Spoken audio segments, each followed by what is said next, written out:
Presumably, when the US President Donald Trump says American oil companies can go in and do great things, or words to that effect, it's not as easy as flicking a switch.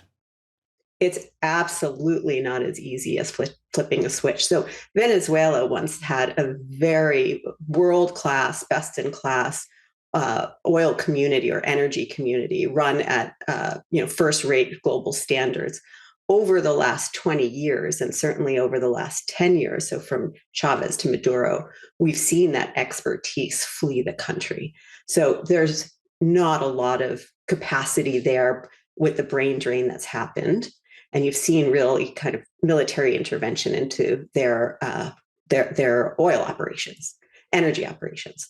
So for the US to come in, or anyone to come in, we have to understand, first of all, where those people are going to go.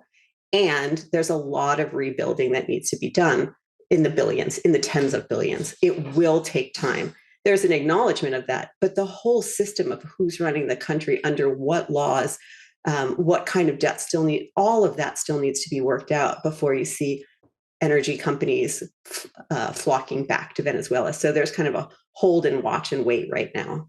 Yeah, fair enough, Rachel. I'm keen to know about the knock-on effects. Clearly, we're in a time of huge global geopolitical uncertainty. And following those US actions in Venezuela, a lot of countries are saying, well, who is next? We know that clearly energy and security are massively linked. We've been hearing a lot of talk about Colombia and Greenland. What are their importance in terms of energy and or security? Certainly in terms of security, in terms of Greenland is a strategically important post, but the U.S. has very tight relations with Greenland.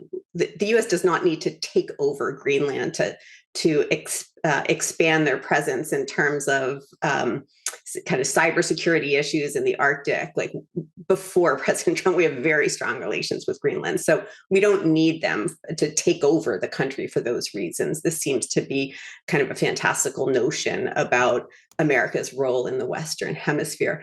But before we jump, and I want to make sure we don't help the administration jump to these other countries, there's a lot of work to be done in Venezuela itself, right? Like the president right now is assuming because the military operation went well, we're done and out and we can refocus, the US can refocus somewhere else.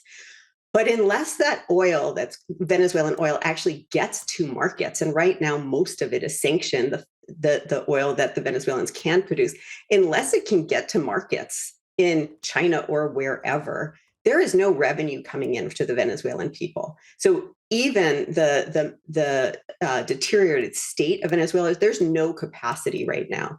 So the oil has to flow and get to markets so that there's revenue. If that doesn't happen, and right now we're not seeing any evidence that it's happening in the next days, Venezuela is going to begin to teeter.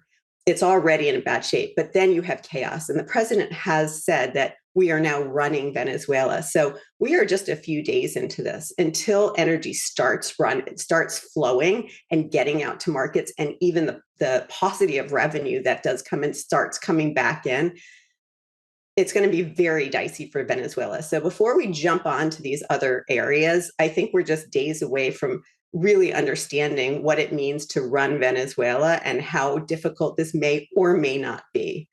So Yeah, I don't want to make it that easy to move subjects already. I totally agree. Yeah, and the focus is not going to move on anytime soon. I'd love to get you back on to talk more as things develop. Rachel Bronson, who's the Chicago Council of Global Affairs Senior Fellow. Rachel, thanks for your time. I appreciate it. Thank you.